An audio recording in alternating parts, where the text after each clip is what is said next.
In this video, I want to talk about adjusting your wrought iron gate, specifically J-bolt hinges. What they are, I'm going to show you a gate that needs them, and then I'm going to show you a gate that already has them on and actually how to adjust them yourself. This video will be useful if you already have them. It's a quick way to learn how to adjust them properly. And then if you don't have them, it'll help you manage your expectations on what you're going to get or why you need it. It's coming up. It's just two nuts here that sandwich the gate in. So what happens is over time, the ground will shift and change. Say this post becomes unlevel. Well, you can see what it does to this gap here. You know, you could adjust this down and make it latch, but it's kind of getting close to the edge. The better thing to do is to loosen this bolt here. You can pull it, this will come down, and then it'll go back in line. The J-bolts will allow you to move the gate horizontally. You can see the gate here is open.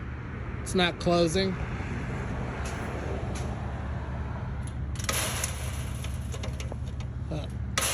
Throw is not long enough. Problem is that you can't adjust the gate. You can't move it over because of the style of hinges that are on there. You need J-bolts. I've got to push on it to get it shut. We actually put in these J-bolt hinges. With these, we have adjustability now. In order to fix this really quick, all I do is I come up here and I'm going to adjust this bolt here.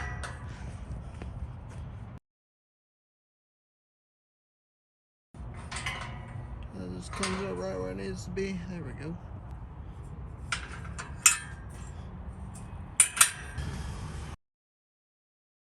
And not only that, you can adjust this gap here. That's the big one that usually gets everybody. Okay, that's how to use the adjustable J-bolts.